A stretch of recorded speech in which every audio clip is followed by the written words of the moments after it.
Download aplikasi Tarbiyah Sunnah di handphone Anda. Tersedia di Google Play dan App Store. Bismillahirrahmanirrahim. Assalamualaikum warahmatullahi wabarakatuh.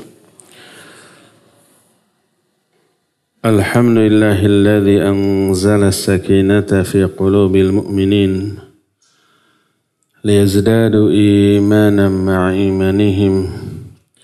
Walillahi junudus samawati wal ard wa kana Allahu aliman hakima. Wa ashhadu an la ilaha illallah wahdahu la syarika lah iqraran bihi wa tauhidan wa ashhadu anna Muhammadan abduhu wa rasuluh sallallahu alaihi wa ala alihi wa ashabihi wa sallama tasliman mazida wa ba'd. Ayuhal ikhwah jamaah Masjid Al-Jihad fi sabilillah. Pakai fi sabilillah? Enggak ya? Al-Jihad saja di Cikarang Baru, Bekasi, Jawa Barat. Yang Allah muliakan. Juga para pendengar radio Tarbiyah Sunnah Bandung dan beberapa radio lain, para pemirsa beberapa stasiun TV, juga para netizen. Alhamdulillah kita kembali berjumpa untuk menjelaskan tentang amalan-amalan hati. Sebagai muqaddimah, kita kemarin sudah menjelaskan bahwa hati adalah penggerak seluruh anggota tubuh, pemerintah seluruh anggota tubuh. Amal yang dilakukan oleh anggota tubuh itu karena instruksi hati. Baik buruknya amalan anggota badan sangat tergantung dari kondisi hati. Makanya memperbaiki amalan dimulai dari memperbaiki hati. Bagaimana caranya memperbaiki hati? Berkata Imam Ibnu Qayyim rahimahullah dalam kitab Ad-Da' wad-Dawa'. Ad-Da' artinya penyakit, ad-dawa artinya obat. Penyakit dan obatnya. Tapi yang dimaksud penyakit di sini adalah penyakit hati. Kata beliau, "I'lam aslahallahu qalbak بأن القلوب تمرض بالمعاصي والشهوات وتأثير الذنوب في القلوب كتأثير الأمراض في البدن بل الذنوب أمراض القلوب ودواؤها ولا دواء لها إلا تركها." Ketahuilah wahai saudaraku yang semoga Allah memperbaiki hatimu, bahwa hati bisa terjangkiti penyakit oleh maksiat dan syahwat. Dampak dosa di dalam hati seperti dampak penyakit terhadap badan. Bahkan dosa itu merupakan penyakit hati. Dan tidak ada obat untuk penyakit itu selain meninggalkan dosa dan maksiat. Berkata Imam Ibnu Mubarak rahimahullah, "Ra'aitu adh-dhunuba tumitul qulub wa qad yurithu dhulla idmanuha wa tarku dhunub hayatul qalb wa khairu li nafsika isyanuha." Aku melihat dosa itu bisa mematikan hati. Kadang-kadang berkelanjutan atau terus-menerus di dalam dosa bisa mewariskan kehinaan. Meninggalkan dosa adalah kehidupan bagi hati. Maka yang terbaik bagimu adalah mengingkari dosa-dosa itu. Mendurhakai dosa dengan cara meninggalkannya. Itu juga perkataan Ibnu Mubarak dikutip oleh Imam Ibnu Qayyim dalam kitab Zadul Ma'ad fi Hadi Khairil Ibad. Apabila orang yang terjangkiti penyakit hati itu mengobati penyakitnya, dia akan sembuh. Apabila tidak, penyakitnya akan tambah parah dan berakibat kematian bagi si hati tersebut. Hatinya mati sementara raganya atau badannya masih hidup. Sehingga badannya menjadi kuburan bagi hatinya yang telah mati. Badan sudah menjadi kuburan sebelum badan itu sendiri dikuburkan. Contoh orang yang memiliki penyakit dalam hati dan ini yang disebut dengan penyakit syubhat adalah orang-orang munafik yang Allah terangkan dalam Al-Baqarah ayat yang ke-10. Fi qulubihim maradun fazadahumullahu marada walahum azabun alimun bima kanu yakdzibun. Di dalam hati orang munafik ada penyakit nifaq. Dan Allah akan menambah hebat penyakit tersebut. Jadi penyakit nifaq atau penyakit apapun yang menjangkiti hati, bila dibiarkan akan memperparah kalau tidak diobati. Bedanya dengan penyakit badan, kadang penyakit badan tidak diobati bisa sembuh. Karena badan itu sendiri memiliki kemampuan untuk melawan penyakit itu. Walaupun kalau tidak diobati kesembuhannya agak lama. Betapa banyaknya orang yang sakit, flu, pilek, batuk dibiarkan tidak diobati bisa sembuh? Ya, selama beberapa lama sembuh. Kalau ke dokter mungkin lebih cepat sembuhnya. Kalau penyakit hati itu tidak memiliki kemampuan untuk mengobati diri sendiri tanpa ikhtiar. Begitu dibiarkan, hati tidak memiliki kemampuan untuk mengobati diri sendiri, sementara penyakitnya berkembang menjadi lebih kuat. Maka lebih menguatlah penyakit nifak yang dimiliki oleh orang-orang munafik, bertambah dahsyat dan bisa sampai kepada taraf kekufuran. Oleh karena itu setiap manusia wajib memperhatikan hatinya dan berupaya keras berjuang mengobati penyakit bila hatinya sudah terjangkiti oleh penyakit, baik penyakit syubhat ataupun syahwat. Penyakit syubhat lahir karena kebodohan, sehingga terjerumus dalam kebid'ahan di bidang akidah, di bidang tauhid, dan bisa berujung kepada murtad, kekufuran, syirik atau kemunafikan.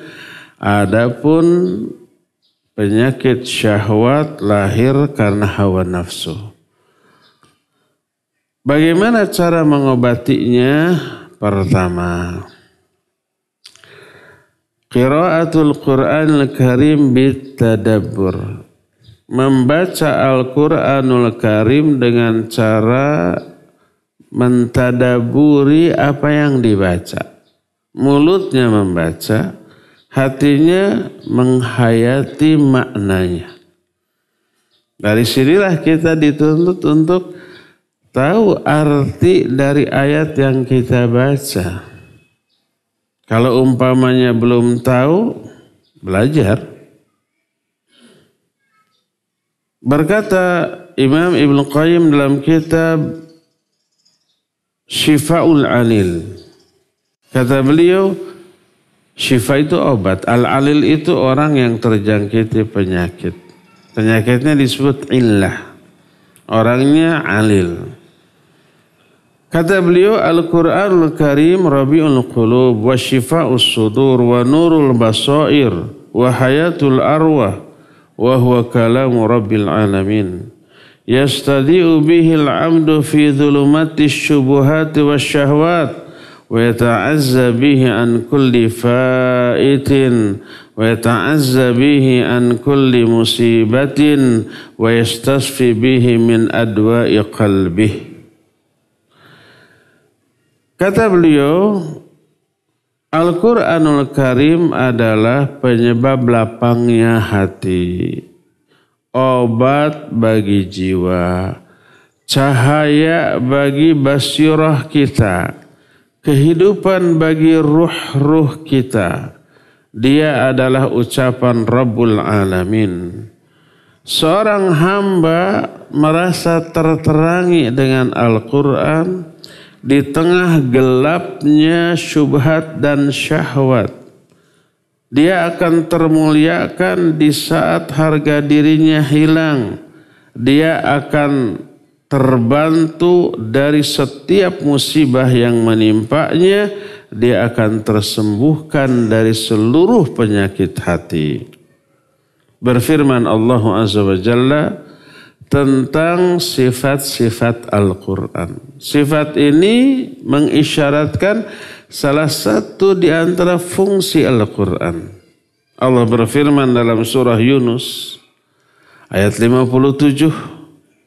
Kata Allah, ya ayuhan nas qad ja'atkum mau'idatum min rabbikum wa shifaa'un lima fis sudur. Hei orang-orang, hei manusia, telah datang kepada kalian Al-Quran. Lalu Allah menyebut mau'idatum mir rabbikum.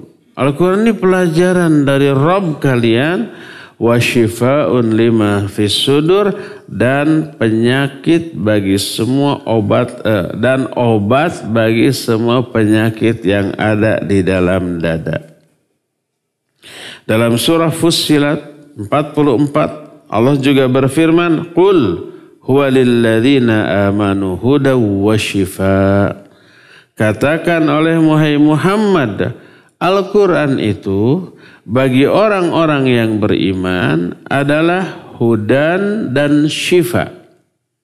Hudan itu hidayah, syifa itu obat. Kita sudah terangkan hidayah ini ada dua bentuk. Dan Quran memiliki dua bentuk atau dua jenis hidayah ini.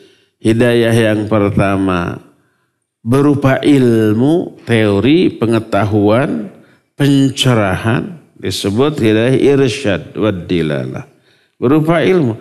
Karena Quran isinya ilmu, informasi, keterangan, berita, pencerahan. Kedua, hidayah taufik. Kalau hidayah taufik berupa keinginan dan kemampuan untuk mengamalkan ilmu yang berupa informasi tadi. Kalau ilmu atau informasi berupa konsumsi pikiran. Kalau taufik merupakan konsumsi dari hati. Hatilah yang memiliki kehendak, kemauan untuk mengamalkan apa yang ada di dalam pikiran kita.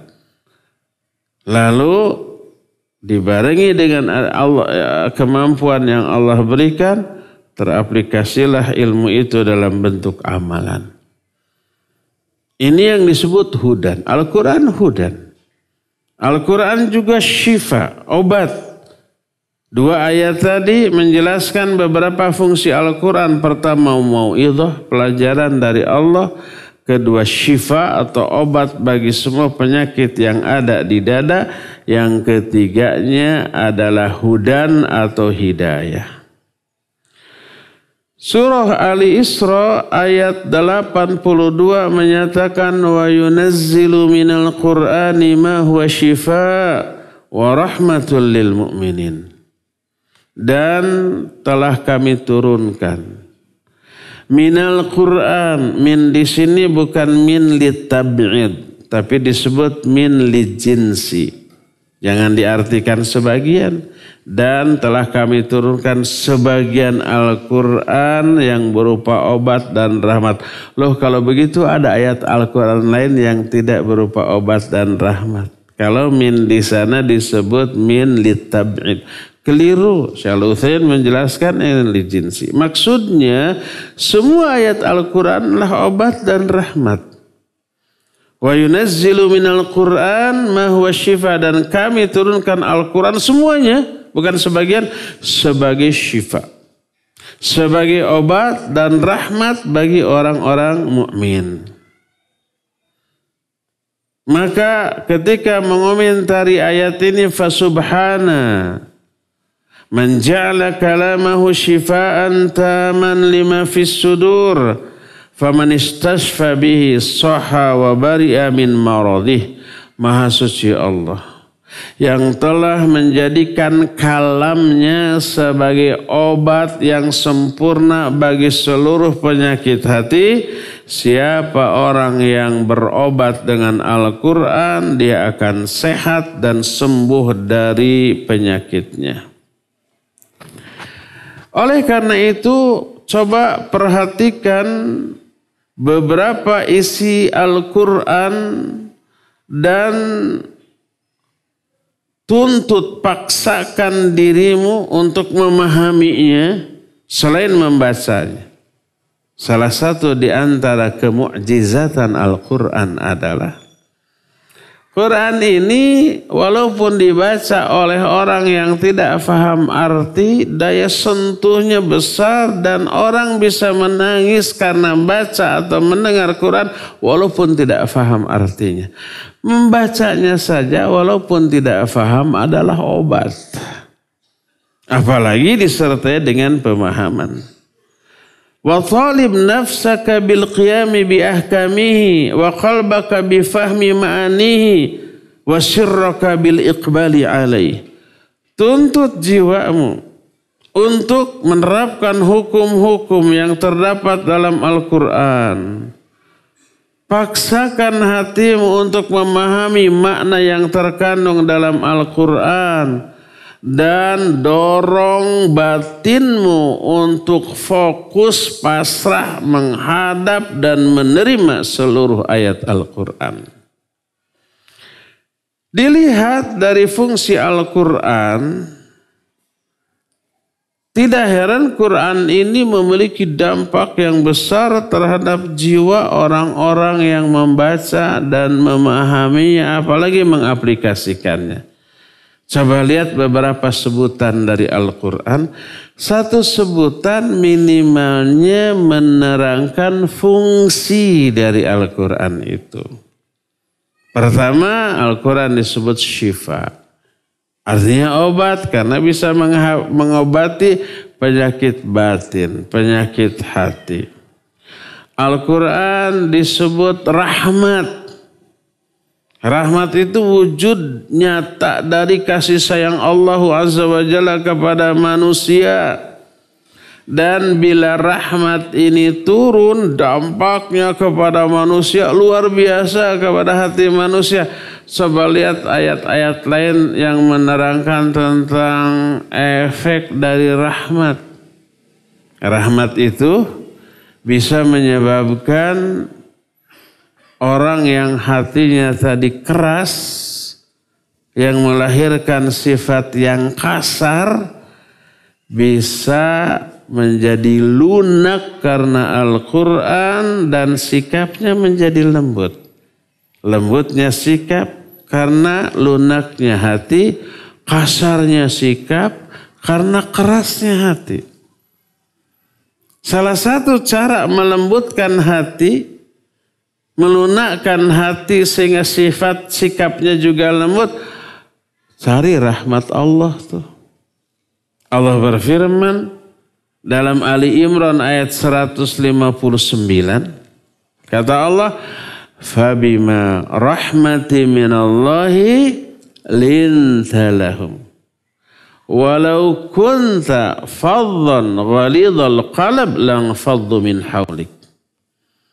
Karena rahmat Allah kepadamu, di sini disebut bi sababiyah. Fabima rahmati minal, karena sebab rahmat Allah kepadamu. Linta lahum, kamu bersikap lunak kepada mereka, kepada orang kafir. Walau kunta faddan ghalidhal qalb, kalau kamu keras hati dan bersikap kasar kepada mereka, niscaya mereka akan lari menjauhimu. Kalau kita baca sejarah perjuangan Nabi SAW dan bagaimana respon orang-orang kafir ketika didakwahi, tapi kagak mesen atunya, bikin emosi respon orang kafir, orang munafiknya. Kalau nggak sabar, kalau bukan karena rahmat Allah, gimana lah gitu, ingin bersikap kasar, keras kepada mereka. Tapi Allah menyatakan fabima rahmati minallah, karena rahmat Allah kepadamu, kamu bersikap lunak kepada mereka, lemah lembut kepada mereka. Kalau kamu bersikap keras dan kasar kepada mereka, niscaya mereka lari menjauhimu. Karena apa? Karena rahmat.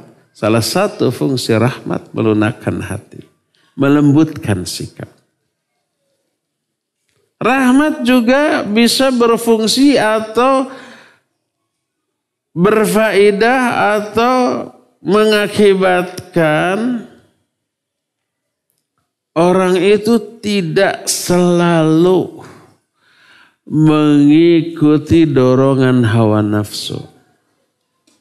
Karena pada hakikatnya jiwa kita itu selalu ingin memerintahkan, menyuruh kepada keburukan. Itu karakter asli dari jiwa kita. Itu yang kemudian Allah mengistilahkan dengan an-nafsul ammarah bisu. Lihat dalam surah Yusuf. Allah menyatakan innan nafsa la ammaratum bisu illa man rahima rabbi. Sesungguhnya jiwa la ammarah, benar-benar terus-menerus memerintahkan kepada keburukan. Terus-menerus itu. Maka diistilahkan al-ammarah. Ada huruf la. Ammarah itu berasal dari kata amaro. Amaro itu memerintahkan, menyuruh. Orang yang menyuruh disebut amir. Disebutnya isim fa'il. Kalau menyuruhnya sekali, dua kali, amir.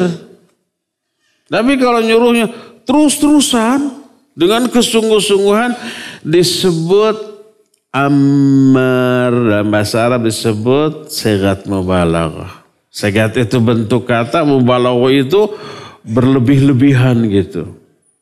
Jadi orang yang memerintahkan dengan perintah terus-menerus dan sungguh-sungguh itu ammar. Kalau ditambah huruf ta marbutoh, ammarah. Ta marbutoh itu fungsinya mubalaghah. Tambah lagi bersungguh-sungguh dan terus-menerus. Adalah di awalnya dibaca pendek. La taukid namanya la ammaratum bisu. Ada huruf inna sebelumnya. Inna juga disebut dengan sebutan huruf taukid.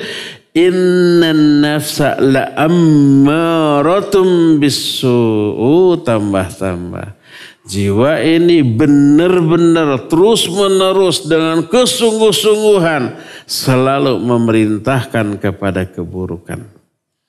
Makanya kecenderungan hati seluruh manusia kepada keburukan besar. Semua kita suka kepada keburukan karena nyaris semua keburukan bila dilakukan menyenangkan. Makanya pengikutnya banyak, penggemarnya banyak walaupun harus bayar, keluar uang besar, secara fisik, secara psikis capek, terus berefek memberikan madarat dan bahaya serta kerusakan lahir batin dunia akhirat, tapi penggemarnya banyak. Coba apa sih yang haram tidak ada penggemarnya? Judi. Ada penggemarnya? Banyak walaupun dilarang dengan berbagai macam cara langsung bisa digerebek online. Ada judi online? Ada yang pernah diajak di sini melalui HP-nya, SMS atau WA, melalui medsos ada. Saya hampir setiap hari dapat. Ayo gini-gini. Dan saya yakin hampir semua orang atau mungkin semua orang pernah dikirimi ini. Ya. Tapi nggak ada tindakannya. Horeng si mana horeng. Yang berkewajiban melindungi itu ternyata nggak tahu ternyata apa. Pokoknya sampai sekarang masih marak. Mabuk ada penggemarnya? Banyak. Gratis? Tidak. Murah? Tidak. Murah karena cikopi. Cikopi segelas dengan gelas plastiknya 3.000. Aduh, udah nikmat ya. Kelihatan nikmatnya juga dinikmati sambil permerek sampai segelas. Gitu kan? Enak. Dan minuman keras mah tuh kelihatan dari minumnya juga nggak enak. Satu seloki kecil, nggak dinikmati ya. Nggak enak dari segi rasa. Mahalnya jutaan. Rasanya nggak enak. Tapi lebih banyak penggemarnya. Oleh karena itulah tidak heran kalau seluruh kemaksiatan penggemarnya banyak. Karena ada unsur kesenangan yang mereka rasakan. Nah, makanya dorongan jiwa kepada keburukan begitu besar.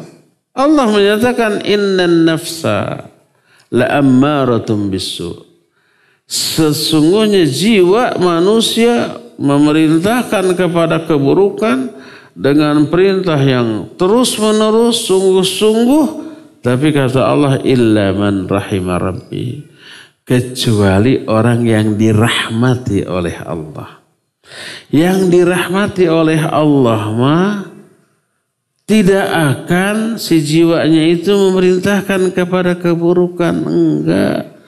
Sebaliknya akan memerintahkan kepada kebaikan. Menjauhi keburukan, kecenderungannya kepada hal-hal yang manfaat lahir batin dunia sampai akhirat.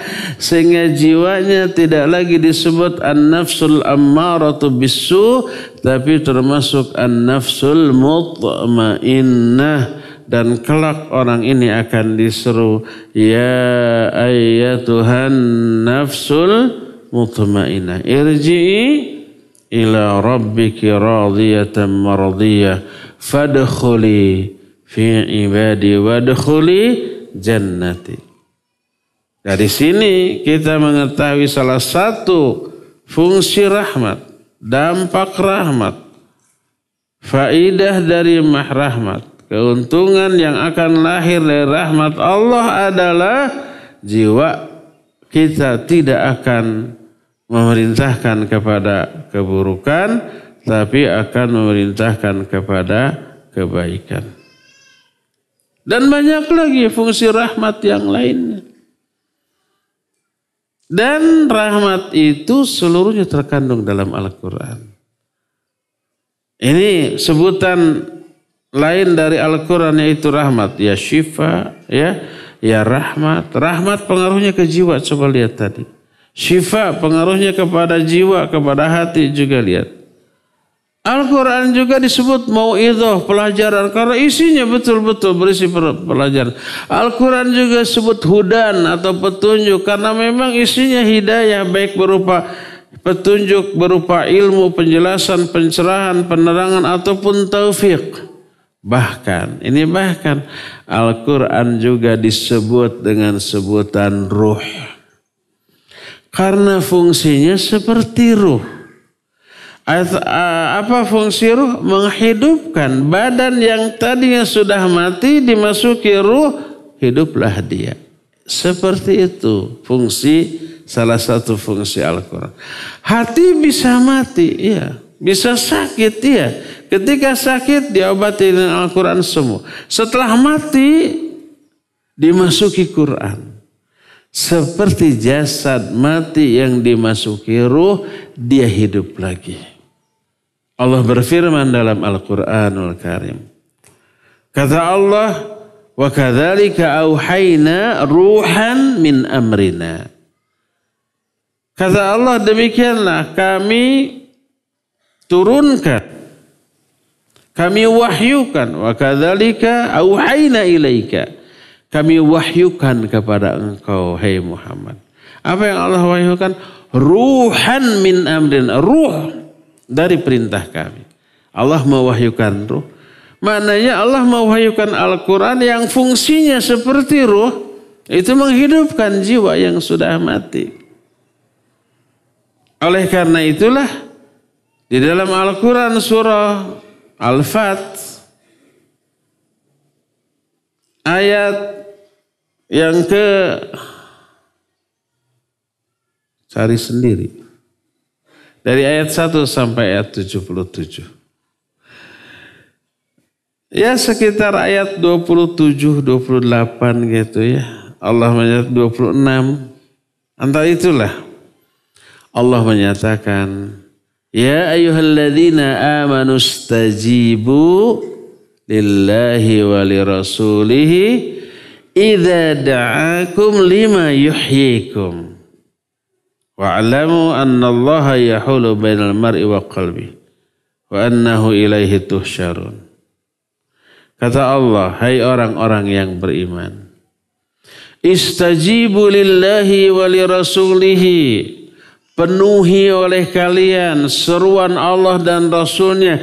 Idza da'akum lima yuhyikum, apabila Allah dan Rasulnya menyeru kamu kepada apa-apa yang bisa menghidupkan kamu. Menghidupkan jiwa. Menyeru kepada Al-Quran dan As-Sunnah. Al-Quran As-Sunnah itu ibarat ruh yang bisa menghidupkan hati yang tadinya mati.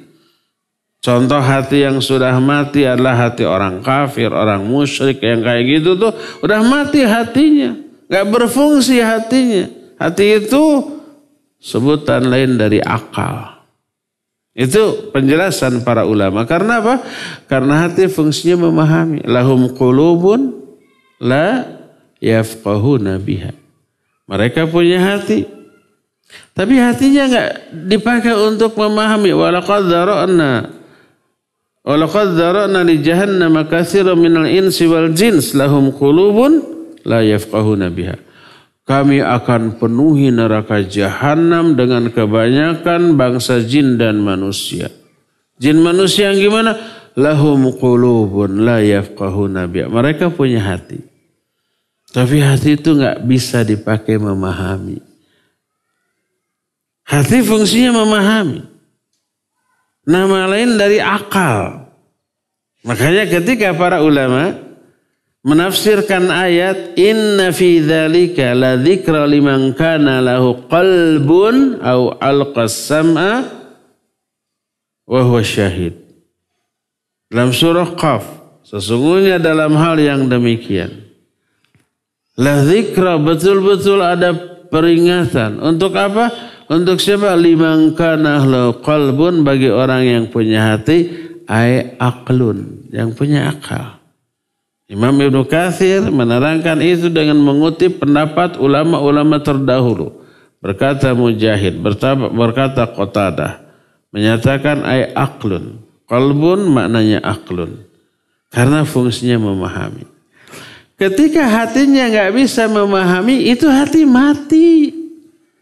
Makhluk disembah.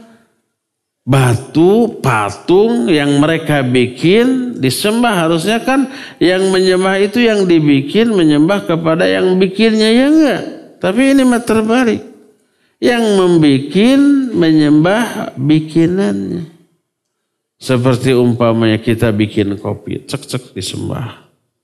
Gila enggak orang tuh? Gila. Orang ambil batu, dipahat, tek, setelah jadi disembah. Mesti si patung itu yang menyembah dia, ya enggak? Ini terbalik. Di mana akalnya tuh? Orang biasa diklaim sebagai anak Allah. Di mana akalnya tuh? Anaknya itu mati. Ketika selama hidup anaknya menyembah siapa? Menyembah Allah. Ibunya anak itu menyembah siapa? Menyembah Allah. Tapi diklaim ibunya sesembahan, anaknya sesembahan, bapaknya juga sesembahan. Di mana akalnya itu? Oleh karena itulah akalnya sudah mati. Dan dulu para sahabat kayak begitu. Menyembah berhala, menyembah patung dari kayu, dari batu, dari pepohonan gitu ya. Menyembah juga ada yang menyembah bintang, matahari, ada yang menyembah malaikat. Pokoknya yang tidak masuk akal untuk disembah, disembah. Hatinya mati, gak berfungsi. Datang Islam, membawa Al-Quran. Mereka terima, menyerap ke dalam jiwa. Hatinya hidup lagi itu. Masuk Islam. Karena memang salah satu fungsi Al-Quran adalah sebagai ruh. Maka tak heran kalau Al-Quran memiliki daya penyembuh yang luar biasa. Karena bukan hanya menyembuhkan, bahkan bisa menghidupkan yang sudah mati. Dan ini tidak ada bagi raga kita. Kalau umpamanya orang atau binatang atau jin fisiknya sudah mati, ada nggak cara atau obat atau metode yang bisa menghidupkan lagi orang itu? Nggak ada. Orang sudah mati tubuhnya tuh, ada obat untuk bisa menghidupkan? Nggak ada. Ada cara, ada teknologi yang bisa menghidupkan lagi? Nggak ada. Nggak ada. Tapi ajaibnya Al-Quran, hati yang sudah mati bisa dihidupkan lagi oleh Al-Quranul Karim. Makanya Al-Quran disebut ruh. Dan banyak lagi sebutan dari Al-Quran. Selain disebut Al-Furqan, disebut Az-Zikr, disebut Mau'idhah, disebut Rahmat, disebut Hudan, disebut Syifa, disebut juga yang barusan disebut Ruh. Banyak lagi sebutan lain dari Al-Quran yang satu sebutannya minimal menjelaskan satu fungsi, satu faidah, satu kegunaan. Karena Al-Quran memiliki banyak fungsi yang positif, Al-Quran memiliki banyak nama, banyak sebutan. Yang satu nama, satu sebutannya minimal menjelaskan satu fungsi dari Al-Quran. Makanya tak heran kalau Al-Quran disebut bisa menyembuhkan, disebut obat. Karena hebatnya pengaruh Al-Quran ke dalam jiwa manusia. Akan tetapi banyak orang yang kurang merasakan ampuhnya Al-Quran terhadap kesembuhan penyakit. Saya sering baca Al-Quran tapi tetap aja saya fasik kok. Saya sering baca Al-Quran bahkan menghafalkannya tapi tetap saja saya ahli maksiat. Kan gitu ya? Ada nggak orang yang hafal Al-Quran atau malah memahami isinya bahkan mengajarkannya tapi terjerumus ke dalam maksiat? Ada? Ada banyak.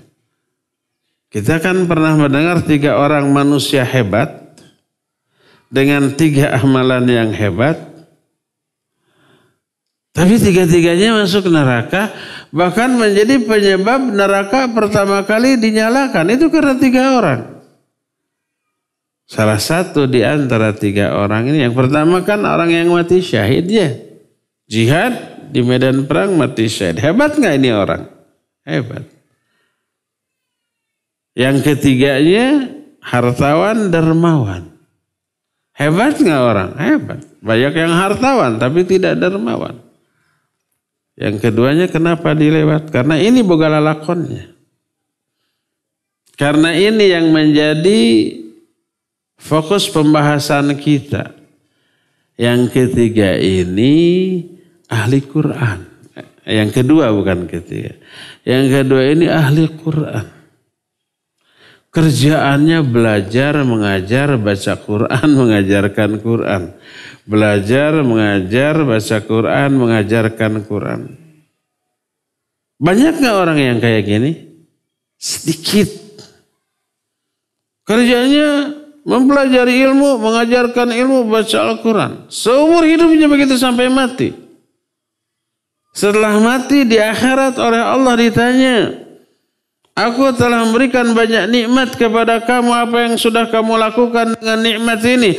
Orang ini menjawab, ta'allamtul ilma wa 'allamtuhu wa qara'tu fikal Qur'an. Ya Allah, selama hidup aku mempelajari ilmu dan mengajarkannya, dan aku membaca Al-Quran karenamu. Gitu tuh kerjaannya.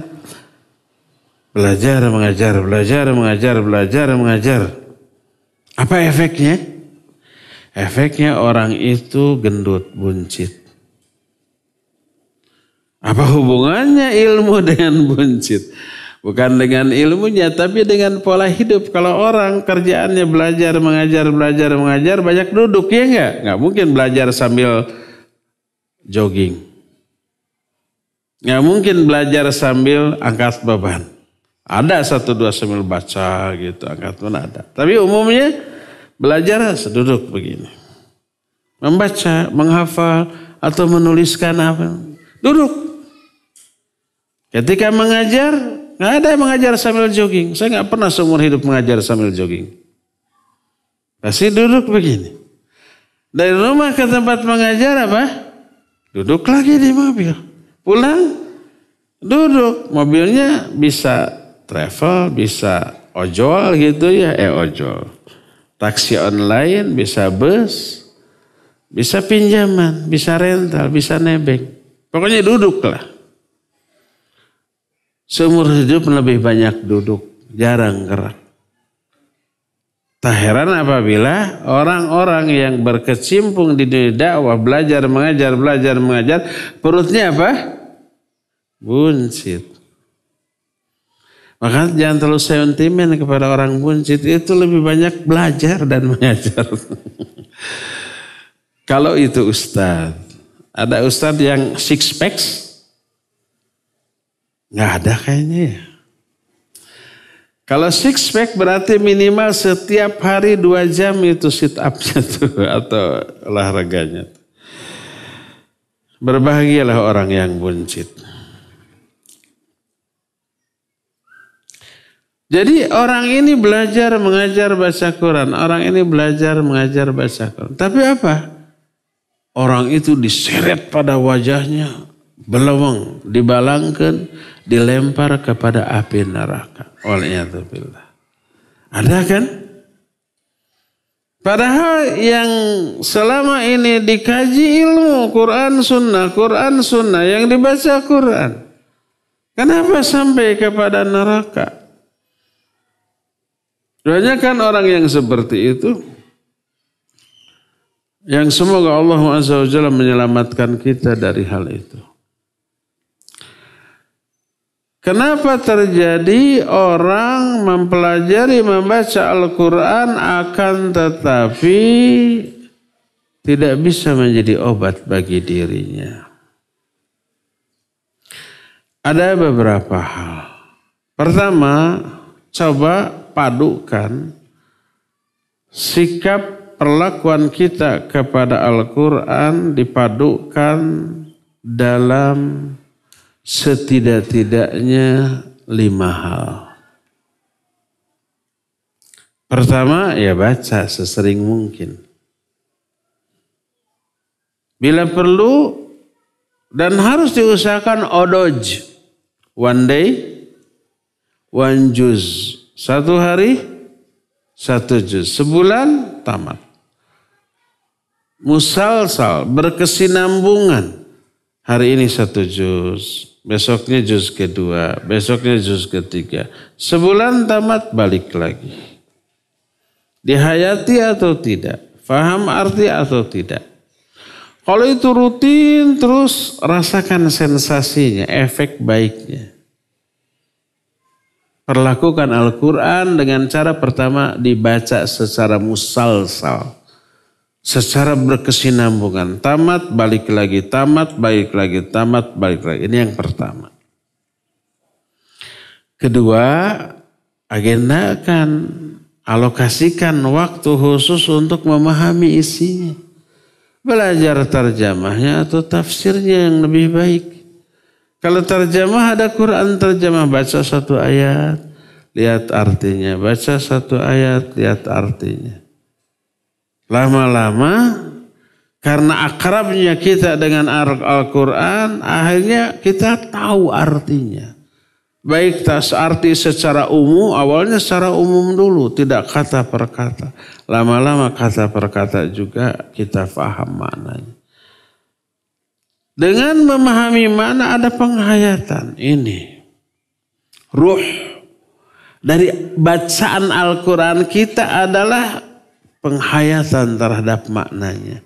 Ini yang memiliki daya sentuh yang lebih mendalam dari sekedar bacaan. Bacaan semata-mata tanpa faham ada daya sentuh. Tapi sedikit. Tapi kadarnya kurang. Yang lebih besar pengaruh sentuhannya, daya sentuhannya adalah penghayatan terhadap makna. Walaupun umpamanya mulutnya tidak bergerak, mulutnya mingkem, balam, hanya membaca dalam hati, itu kalau faham daya sentuhnya lebih besar daripada sekedar membaca dengan getar gerakan mulut tapi tanpa pemahaman. Yang lebih bagus lagi dua-duanya, mulutnya berucap, hatinya ikut membaca, menghayati. Ini luar biasa. Sinkron antara pikiran, mulut, dan hati dalam menghayati isi Al-Quran. Agenda akan ini yang kedua, belajar isinya. Cari kajian tafsir. Cari kajian tarjamah lafziyah dari Al-Quran. Asal dari ahlinya. Asal dari orang yang benar-benar memahami ilmu tafsir. Baru dia bisa menerjemahkan secara lafziyah tanpa keluar dari konteks tafsir ayat itu. Itu yang kedua. Perlakukan Al-Quran, pertama baca, yang kedua pelajari maknanya. Ketiganya, ini ketiganya. Hafalkan. Tambah hafalan kita dan memperbanyak murojaah terhadap hafalan. Karena menghafal terus tanpa murojaah berisiko lupa. Hafalan otomatis dalam terkandung bacaan dan penghayatan. Dan menghafal dengan disertai penghayatan jauh lebih mudah dan lebih cepat. Karena sudah paham artinya. Terus oral kita juga sudah terbiasa melafadzkan ayat-ayat Al-Quran. Sudah akrab lidah kita dengan ayat-ayat Al-Quran. Tidak akan gagap lagi, tidak akan keluh lagi, lancar gitu. Keluh itu kalau tidak akrab. Keluh itu kalau jarang membaca Al-Quran baru keluh tuh. Tapi kalau tiap hari membaca Al-Quran dengan intensitas yang tinggi, ini lancar kita. Dan ketika menghafal akan lebih mudah. Paling sekali 50%-nya sudah hafal.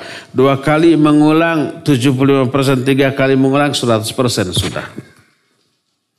Apa efek menghafal? Itu luar biasa lah. Hati akan menagih. Menagih, memurojaah dan hafalan. Hati itu merasa adem dengan bacaan Al-Quran beserta penghayatan adem. Ketika lalai sebentar hati nagih. Gelisah. Akhirnya dia mencari momen, mencari waktu, mencuri-curi kesempatan untuk membaca dan memurojaah lagi. Untuk menenteramkan hatinya, memenuhi tagihan hatinya terhadap bacaan Al-Quran. Dan efek yang lebih dahsyat apa? Dia akan termotivasi untuk bangun malam. Karena apa? Karena ada hafalan Quran surat yang baru. Ingin segera dimurojaah. Dan momen terbaik pemurojaah adalah dalam sholat. Tidak mungkin dalam sholat fardu. Karena sholat fardu berjamaah. Imamnya tidak akan membaca surah yang panjang. Kalau kita jadi imam juga nggak bisa membaca surah yang panjang karena memikirkan kebutuhan atau keperluan makmum. Satu-satunya kesempatan yang bebas untuk mengulang-ulang hafalan surat yang baru kita hafal adalah dalam sholat sunnah. Dan sholat sunnah terbaik adalah tahajud. Wah, punya surat baru untuk dihafal di murojaah nanti malam. Itu memotivasi kita. Setel alarm jam 2, setengah 3. Bangun. Dan ingat, untuk bisa konsisten dan lama dalam sholat tahajud, tidak cukup hafalan, tidak cukup iman loh. Fisik harus dikuatkan. Karena apa? Karena ketika kita umpamanya jiwanya ingin tahajud lama, 1 jam atau 2 jam karena bacaannya panjang, karena hafalannya banyak, jiwanya ingin tapi fisiknya nggak kuat.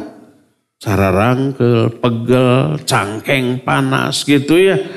Akhirnya mengajak segera selesai. Jangan panjang-panjang lah. Sudah at-takatsur aja sampai An-Nas kan begitu. Akhirnya 10 menit beres.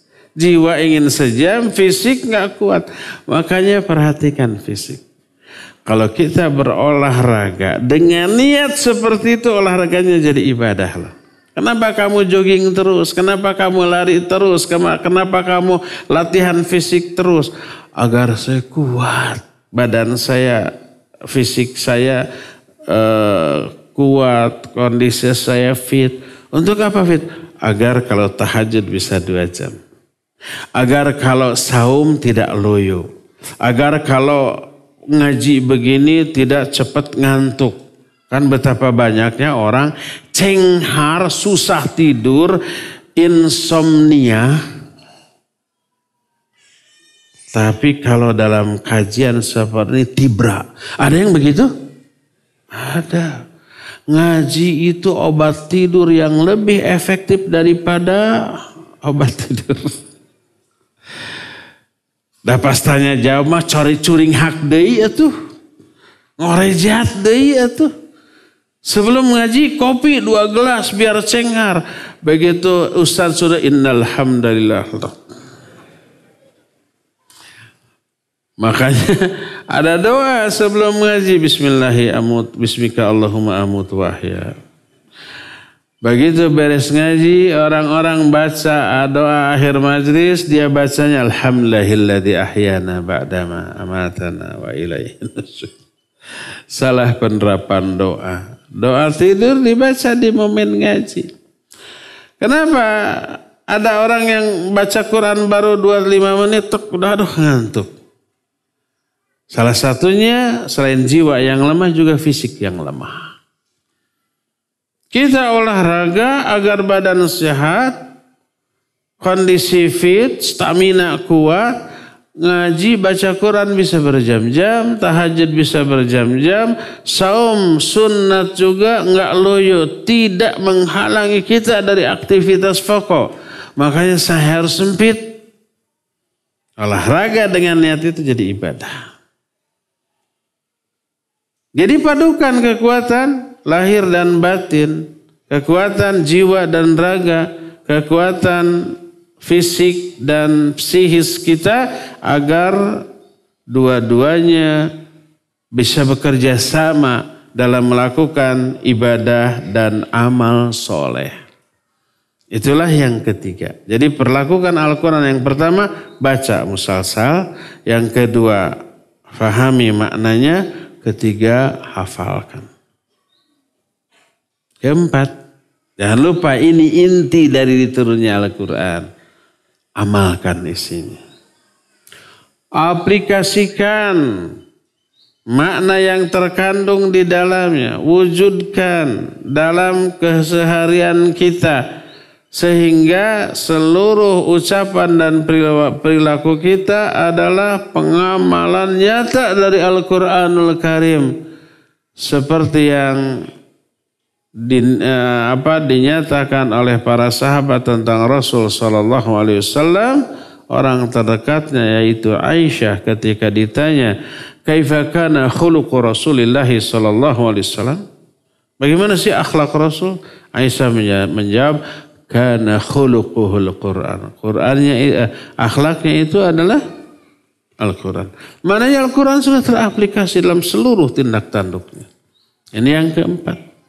Dan itu inti dari diturunkannya Al-Quran.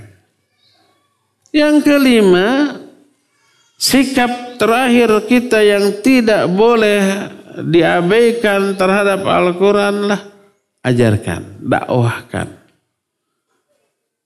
Al-Quran dan Al-Islam tidak mengajarkan kita untuk egois. Yang penting kita aja yang benar. Orang mau ngaco, mau menyimpang, mau sesat, sebodoh amat. Yang penting saya selamat. Orang mau celaka, mau benar, mau salah, peduli amat. Itu egois. Dan itu bukan ajaran Islam. Itu bukan aplikasi dari keimanan. Rasul SAW bersabda, la yu'minu ahadukum hatta yuhibba li akhi ma yuhibbu li nafsihi minal khair. Ini hadis sering disalah artikan dan salah terjemahkan. Kebanyakan orang menerjemahkan hadis ini dengan makna tidaklah beriman salah seorang di antara kalian sebelum dia mencintai saudaranya seperti dia mencintai diri sendiri. Pernah dengar terjemahan itu? Ini benar salah? Benar salah. Hadis ini bunyinya tidak berbunyi la yu'minu ahadukum hatta yuhibba akhahu kama yuhibbu nafsahu. Tidak begitu. Tapi hatta yuhibba li akhihi kama yuhibbu li nafsihi minal khairi. Kalau diterjemahkan, sehingga dia mencintai kebaikan untuk saudaranya sebagaimana dia mencintai kebaikan itu untuk dirinya sendiri. Itu maknanya. Kita cinta menjadi orang beriman, maka kita juga mencintai kalau orang lain juga beriman seperti berimannya kita. Kita suka kalau kita menjadi ahli ibadah, maka kita juga harus mencintai orang lain sebagai ahli ibadah sebagaimana kita juga menyukai hal itu. Itu maknanya. Kita nggak boleh yang penting saya aja iman, yang lain kafir sebodoh amat, nggak bisa. Ini yang menyebabkan semua kita wajib terlibat di dalam dakwah sesuai dengan kapasitasnya masing-masing, kemampuannya masing-masing, bidangnya masing-masing. IT berdakwah melalui IT-nya, melalui kemampuan di bidang IT-nya, bisa mengupload videonya atau menyebarkannya. Kameramen bisa mengameranya untuk disebarkan. Yang YouTuber menjadikan YouTube sebagai media untuk berdakwah, menyebarkan kebaikan dan seterusnya, apapun itu. Orang yang berharta nggak bisa ceramah, nggak bisa main YouTube, nggak bisa IT, ya dengan hartanya pokoknya libatkan diri kita dalam dakwah. Apapun peran yang bisa kita sumbangkan untuk dakwah ini. Itu 5 perlakuan kita kepada Al-Quranul Karim. Kalau 5-5-nya kita lakukan, ini yang akan menjadi obat. Ini yang akan menjadi rahmat. Ini yang akan menjadi hidayah. Ini yang akan menjadi mau'idhah. Ini yang akan menjadi ruh bagi kita. Dan ini yang akan membahagiakan kita dunia akhirat. Dan ini yang akan menyebabkan derajat kemuliaan kita diangkat dunia akhirat setinggi-tingginya. Sebagaimana hadis sahih riwayat Imam Muslim, bersabda Nabi SAW, Inna allaha yarfa'u qawman bihadzal kitab wa yadha'u bihi akharin. Allah akan mengangkat derajat suatu kaum karena Al-Quran ini. Dan Allah juga akan menghinakan kaum yang lain karena menghinakan Al-Quran. Muliakan Al-Quran dengan memperlakukan Al-Quran dengan 5 hal tadi. Apa 5 hal tadi? Pertama, baca secara musalsal, secara berkesinambungan, rutin, odoj. Kedua, memahaminya, mempelajarinya, tafsirnya, terjemahannya. Ketiga, menghafalkannya. Keempat, mengaplikasikan, mengamalkan. Kelima, mengajarkan, mendakwahkan. Setelah kelima, ada satu lagi. Kalau umpamanya di dunia tulis menulis ada 5W 1H ya. Nah ini 5 poin Al-Quran plus 1. Apa satunya? Bersabar di atas seluruh 5 poin tadi. Tanpa sabar kita nggak akan istiqomah. Ketika belajar membaca Al-Quran syarat musalsal berkesinambungan wajib sabar. Kalau nggak sabar mah nggak akan bisa.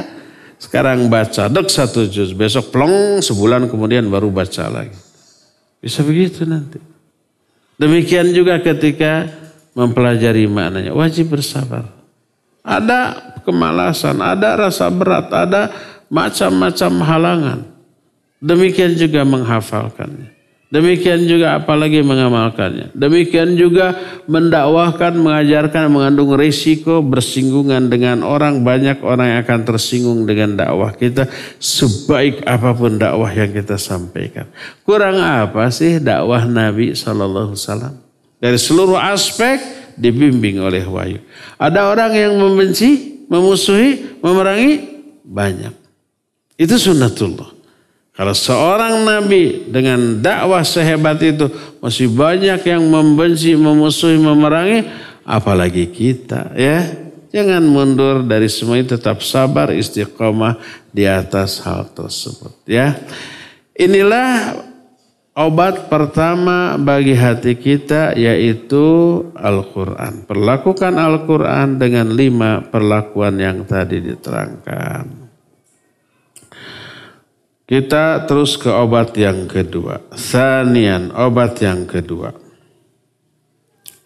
Bulan depan aja kita bahas. Sekarang sudah habis waktu untuk menerangkan.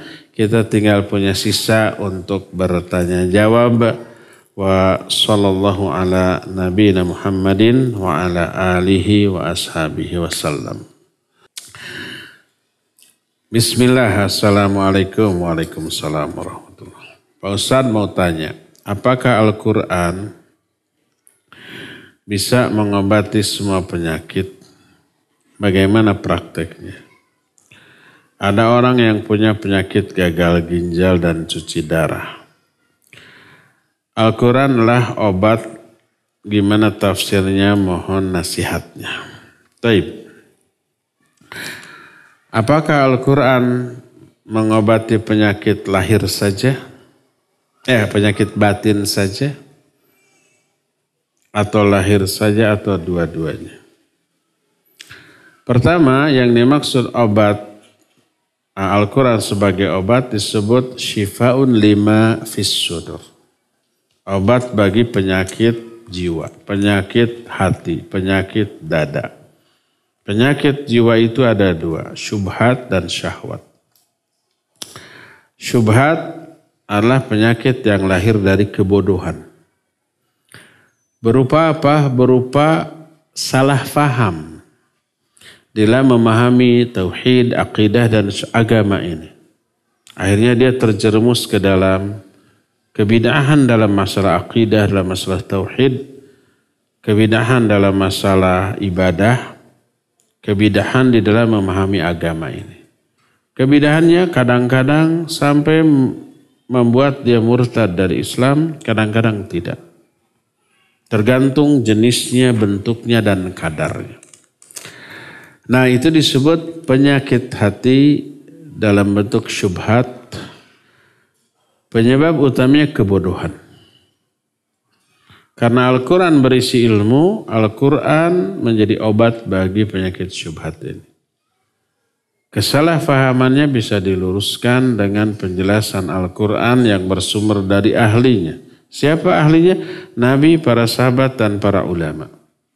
Adapun kalau Al-Quran itu difahami oleh otak orang bodoh, difahami melalui ilmu filsafat, difahami melalui zauk, perasaan hati. Dikira-kira menurut hati saya ayat ini maknanya cocoknya begini.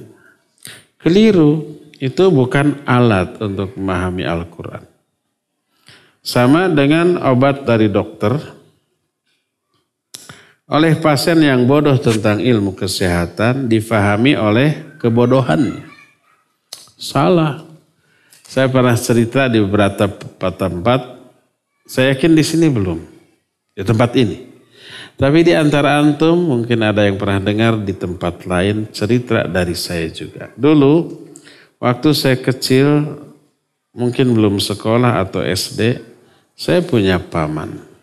Rahimahullah, sekarang sudah meninggal.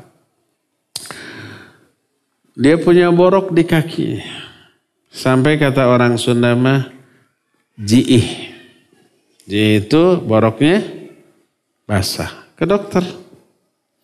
Oleh dokter tidak dikasih salep. Karena jiih tadi. Dikasih pil. Makan ini 3 hari sekali. 3 kali sehari. Paman saya mikir. Kenapa borok dikasih tablet yang harus diminum? Dia mikir, oh mungkin obat ini diminum.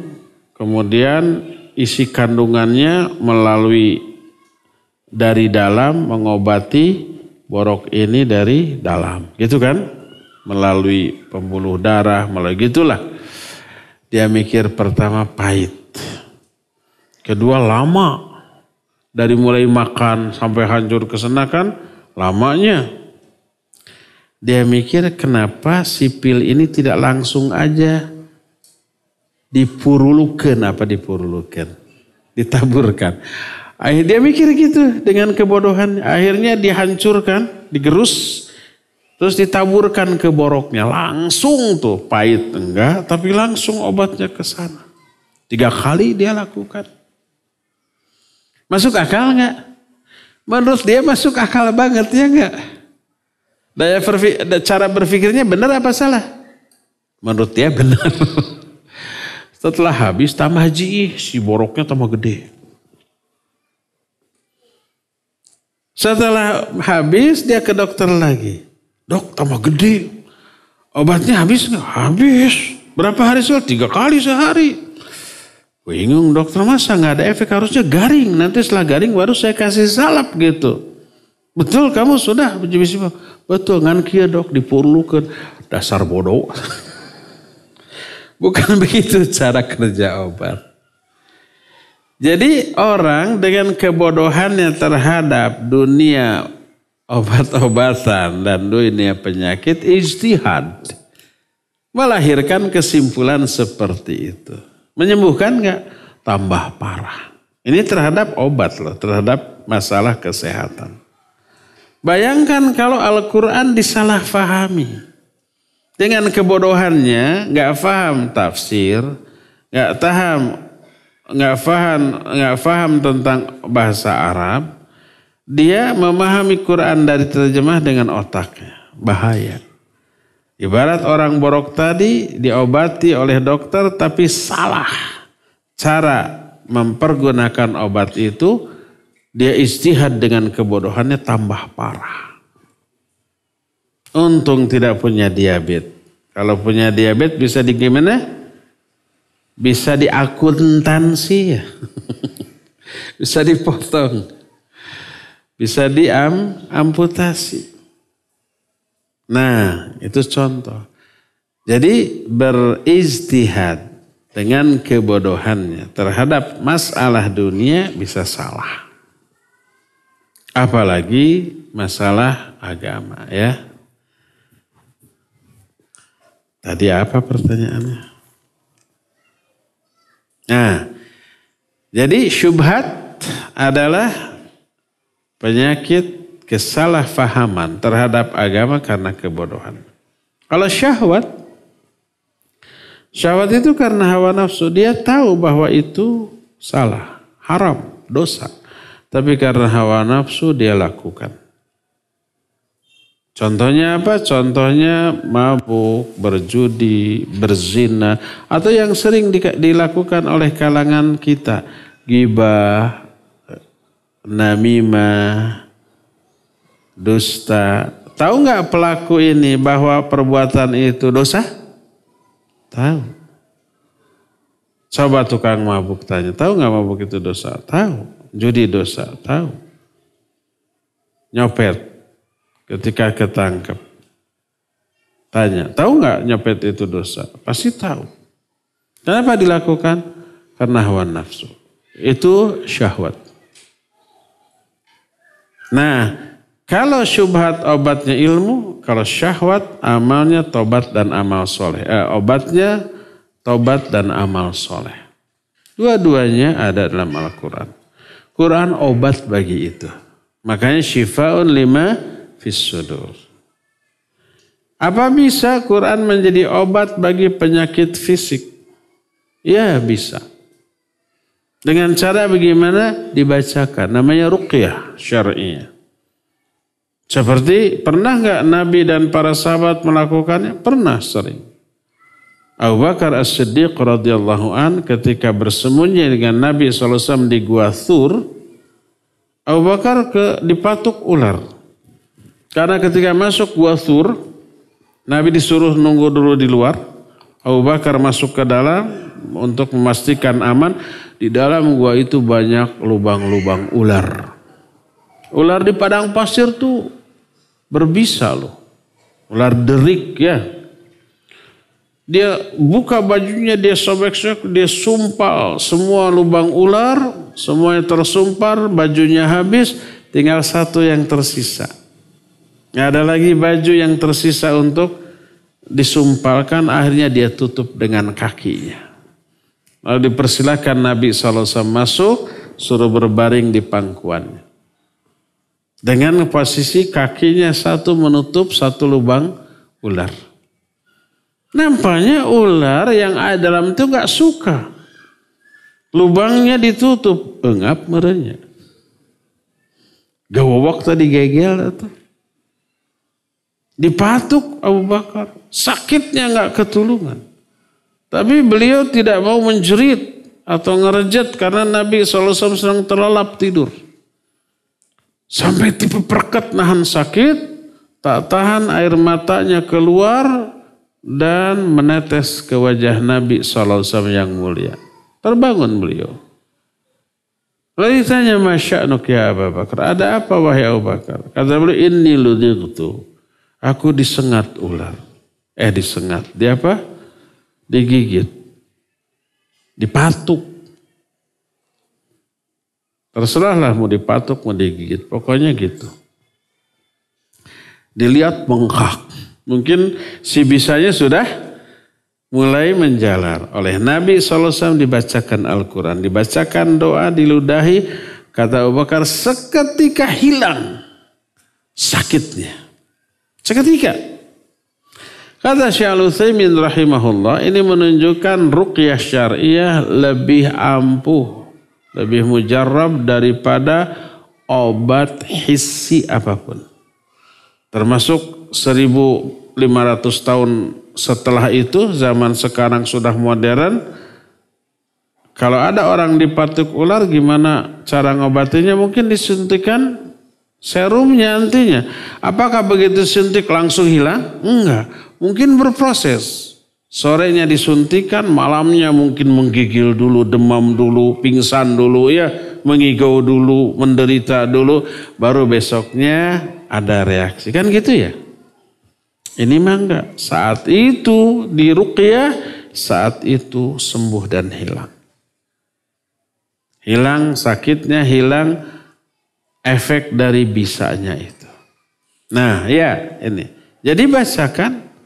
Kalau umpamanya ada yang sakit, sumber sakitnya mana, ditempelkan telapak tangan kanan kita di tempat yang sakit, lalu diruqyah. Bacakan Quran mana saja.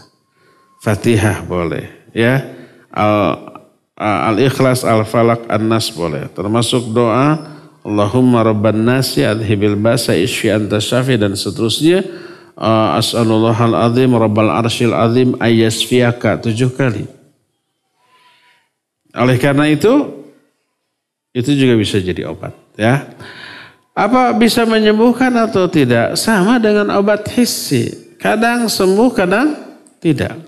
Tergantung apa? Ada beberapa hal. Pertama, tergantung keyakinan kedua-duanya. Keyakinan yang meruqyah dan keyakinan yang diruqyah. Kalau dua-duanya nggak yakin, nggak akan sembuh. Ada nggak pasien datang ke dokter ini nggak sembuh, ke dokter itu sembuh? Padahal obatnya sama. Apa yang menentukan? Mungkin sugesti. Dia kurang yakin ke dokter ini ya dokternya kayaknya kurang pengalaman dari cara ini. Akhirnya nggak yakin, nggak sembuh. Ke dokter yang dipercaya baru datang aja udah sembuh. Belum apa-apa karena itu baru disembuh, baru coba berbaring Pak. Berbaring, baru berbaring, belum diobati sudah merasa enak, nyaman. Apalagi kalau sudah disentuh sama dokter, pakai stetoskop ya, merasa sudah diobati itu. Aduh, alhamdulillah jadi tenang dok, belum diapa-apain, belum diobati itu, baru diperiksa ya, dipukul-pukul. Gimana cara mukul nate? Gini apa?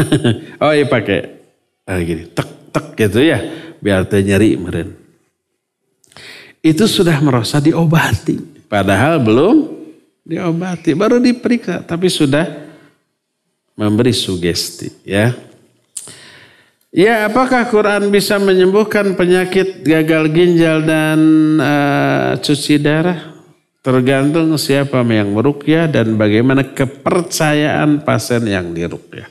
Boleh diruqyah? Silakan diruqyah. Ya. Adapun sembuh atau tidaknya tadi banyak faktor yang mempengaruhi, termasuk obat-obat kimia atau herbal. Daya sembuh obat itu kepada pasien sangat tergantung kepada banyak hal.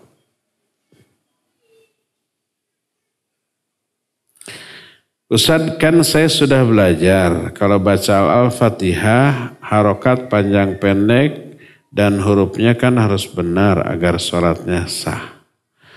Lalu bagaimana dengan bacaan sholat lainnya? Apakah harus benar juga? Iya harus benar atau. Maksudnya bacaan selain Fatihah gitu. Ruku, sujud, duduk, tahiyat. Iya harus benar juga.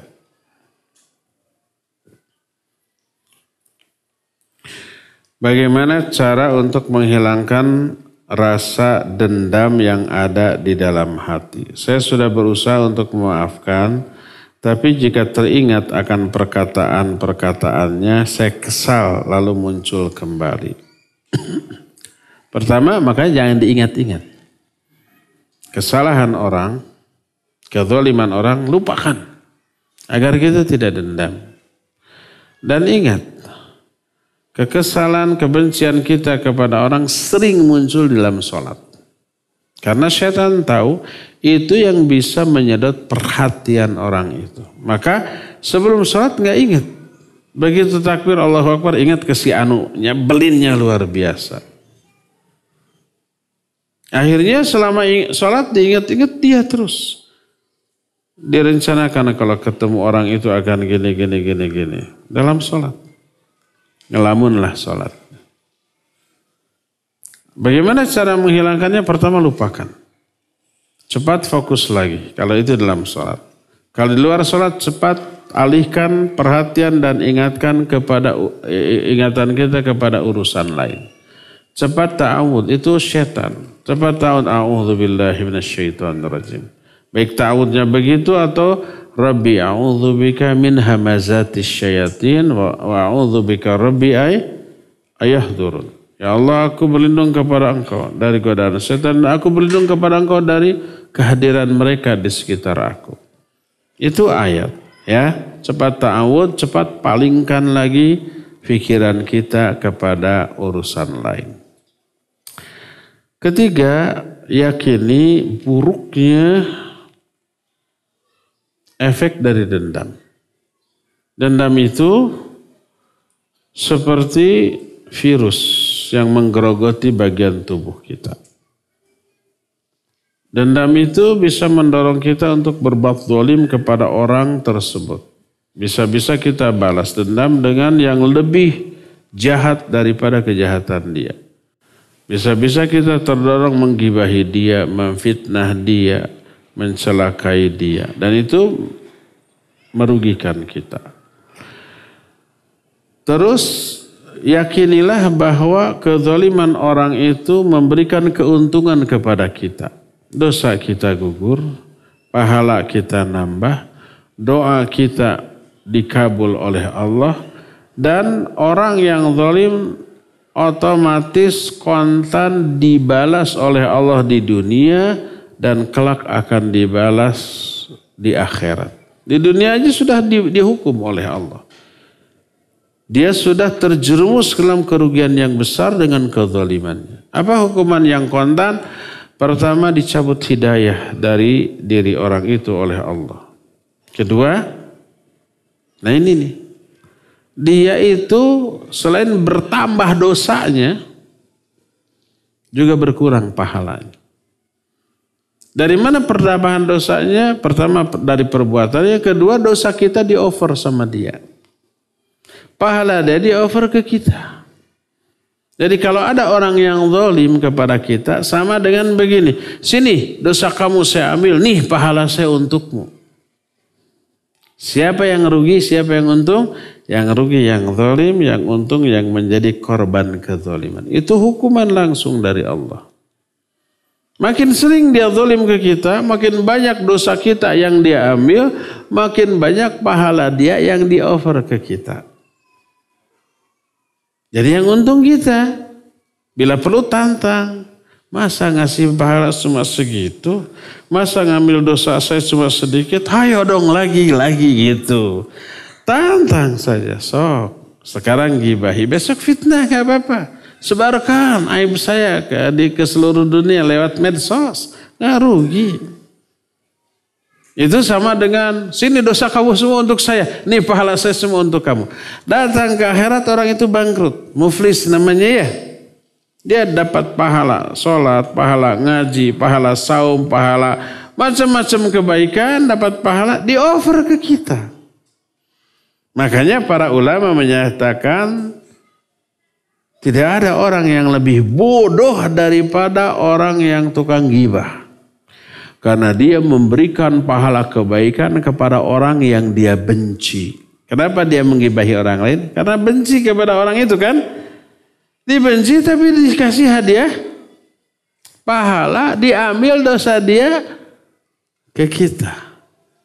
Kan bodoh banget. Mestinya yang kita benci itu dikasih kerugian, diambil keuntungan. Ini sebaliknya, dikasih keuntungan, diambil kerugiannya, di take over ke kita.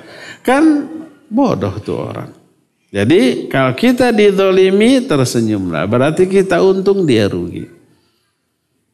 Nah, umumnya orang sakit hati dan khawatir dengan kezaliman orang itu karena takut kita dianggap hina oleh kebanyakan orang. Kalau dia menggibahi kita, memfitnah kita, kekhawatiran kita apa? Kita akan dihina oleh banyak orang. Dihinakan, dikucilkan. Gitu kan? Jangan khawatir. Allah yang ngatur semua. Hinanya seorang karena Allah yang menghinakannya. Mulia seorang karena Allah yang memuliakannya. Walaupun seluruh dunia menghinakan seseorang, tapi kalau Allah muliakan, dia akan tetap mulia. Sebaliknya, seluruh dunia memuji, tapi kalau orang itu dihinakan oleh Allah, tetap akan terhina pada akhirnya. Dan ingat, kemuliaan dan kehinaan Allah yang ngatur. Wa tu'izzu man tasya wa tudhillu man tasya. Engkau ya Allah memuliakan orang yang engkau kehendaki dan menghinakan orang yang engkau kehendaki. Selama kita loyal kepada Allah, Allah akan muliakan kita walaupun jutaan orang menghinakannya. Ya, insya Allah dengan memahami hal itu kita tidak akan dendam.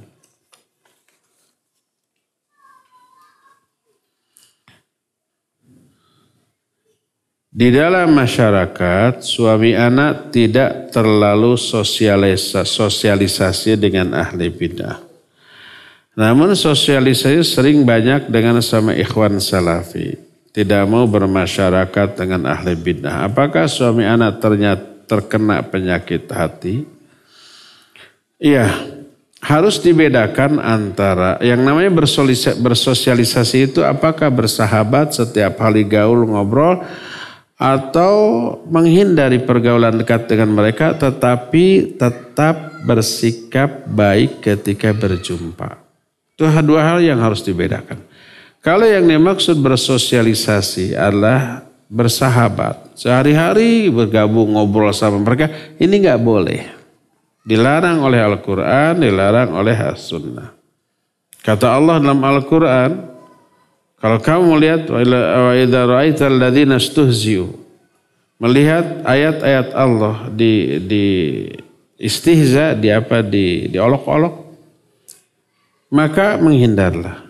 Fala tajlisu ma'hum hatta yakhudu fi haditsin ghairi. Jangan duduk-duduk sama mereka sampai mereka mengalihkan pembicaraan kepada masalah lain. Nah, yang dimaksud dengan mengolok-olok ayat Allah termasuk adalah kebidahan. Karena kebidahan berarti berbicara tentang ayat-ayat Allah dengan hawa nafsu atau kebodohan. Gak boleh gaul sama mereka. Duduk ngaji sama mereka, ngobrol-ngobrol bersahabat akrab sehari-hari dengan mereka gak boleh. Tapi tidak berarti bermusuhan. Kalau bertemu biasa salam, jawab salam. Kalau dia lebih dahulu salam, salaman, bersikap ramah, menjawab pertanyaan, bertanya kabar, bagus. Kalau bersosialisasi sebatas itu nggak masalah. Jual beli dia umpamanya buka toko, buka warung, boleh kita jual beli. Kita umpamanya buka toko, dia beli, ya kita layani dengan ramah. Nggak boleh, ini ahli bidah. Nggak, saya nggak jual ke ahli bidah. Nggak boleh begitu. Nabi SAW sama aja bermuamalah dengan orang kafir. Allah menyatakan, La yanhakumullahu anil ladhina lam yuqatilukum fid din wa lam yukhrijukum min diyarikum an tabarruhum wa tuqsitu ilaihim. Allah tidak melarang kamu untuk berbuat baik dan berbuat adil kepada orang kafir yang tidak memerangi kamu atau tidak mengusir kamu dari negeri kamu. Boleh berbuat baik. Nabi SAW bertetangga dengan Nasrani, dengan Yahudi, bermuamalah. Jual beli, saling memberi hadiah. Bahkan beliau meninggal dalam keadaan baju besinya tergadai ke orang Yahudi. Ya apa-apa muamalah sebatas itu. Yang tidak boleh adalah bersahabat. Jadi kalau umpamanya suami ukhti yang bertanya ini, ya, suaminya hanya gaul sama ikhwan-ikhwan salafin, gaul sehari-hari, ya bagus. Dengan orang-orang yang selalu melakukan kebidahan, menjaga jarak, tidak berarti memusuhi, ya bagus. Tidak ngumpul-ngumpul, ngobrol-ngobrol dan seterusnya. Tapi kalau ketemu, assalamualaikum apa kabar, biasa, ramah, iya. Harus dibedakan antara bersahabat, ya, bergaul dengan bersosialisasi sesuai dengan kebutuhan, ya.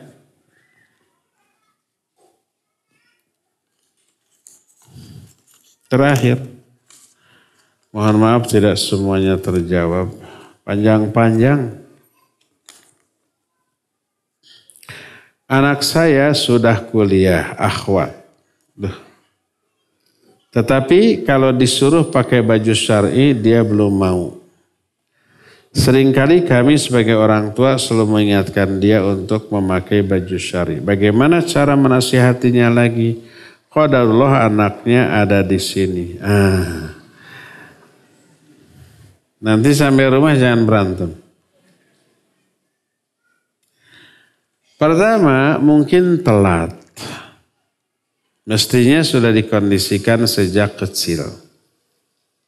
Sejak TK sudah diajarkan menutup aurat yang syar'i. Masuk SD sudah lebih rapi, lebih tertutup. SMP apalagi sudah dewasa, apalagi sudah kuliah. Kalau dibiarkan sejak kecil bebas gitu ya. Pas sudah SMA baru disuruh menutup aurat, ya berat. Karena tidak terlatih. Ibarat orang sejak kecil mulai angkat-angkat beban 0,5 kilo kuat, 1 kilo kuat, 2 kilo jangan dipaksa. Oh belum mampu. Coba 1,5 kilo dulu. Terus Lama-lama 10 kilo, lama-lama ngangkat galon juga sama cingir begini. Ya, galon kosong. Nah, gila. Tapi kalau umpamanya orang tidak pernah ngangkat apapun, tiba-tiba suruh ngangkat galon, cangkeng patah, tidak terlatih. Jadi mendidik anak sejak kecil. Dibiasakan. Anak wanita dibiasakan menutup aurat. Terus, sehingga sudah dewasa itu gak perlu disuruh lagi, dia sudah nyaman dengan itu. Dan ketika dibuka dia risih gitu. Kalau di hadapan orang. Nah, jadi mungkin sudah terlambat.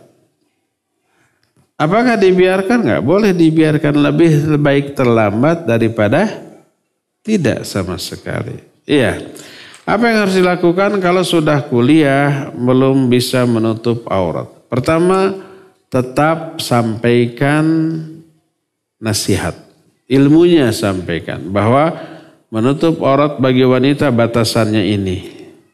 Batasan auratnya bagian ini, bagian ini, dan cara menutup auratnya begini. Gak boleh ketat, gak boleh transparan, gak boleh meniru-niru cara berpakaian orang kafir. Kan ada ya perempuan hijrah gitu agar modis. Cara berkerudungnya meniru cara berkerudung biarawati. Ada? Ya. Itu khas. Jadi orang ketika melihat ahwat ini Islam apa Kristen ya? Jangan-jangan ini biarawati. Karena biarawati pakai kerudung? Pakai. Tapi kerudungnya kan beda dengan kerudung ahwat-ahwat kita.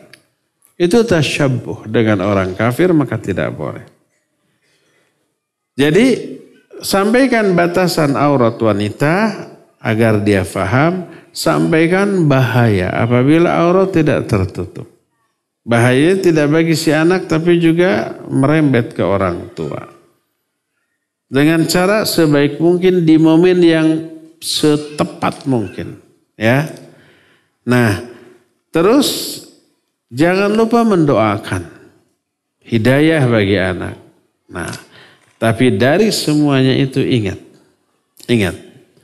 Yang memberi dorongan yang kuat kepada setiap orang untuk mengamalkan syariat adalah iman. Walaupun tahu ini dosa, ini haram, imannya belum kuat, tetap dosa dan yang haram itu dilanggar karena kelemahan iman. Banyak wanita yang sudah tahu kewajiban menutup aurat, dia tahu itu dosa, tapi karena iman kurang, dia masih ingin tampil modis. Dia ingin tetap bisa bergaul secara bebas dengan lawan jenis, apalagi yang disukainya. Akhirnya walaupun tahu bahwa itu salah, itu dosa, dia lakukan. Karena faktor kelemahan iman. Pupuk imannya. Suruh sesering mungkin ikut kajian-kajian seperti ini. Suruh sesering mungkin dia membaca Al-Quran. Suruh sesering mungkin dia mengamalkan amalan-amalan sunnah di samping yang fardu. Bimbing untuk membaca Al-Quran tiap hari. Bimbing untuk saum Senin Kamis. Bimbing untuk tahajud. Bimbing untuk yuk ikut pengajian ke masjid seperti ini.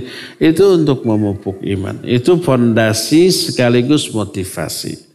Orang yang imannya sudah kuat otomatis dia akan memerintahkan anggota tubuhnya untuk berperilaku, beramal sesuai tuntunan imannya.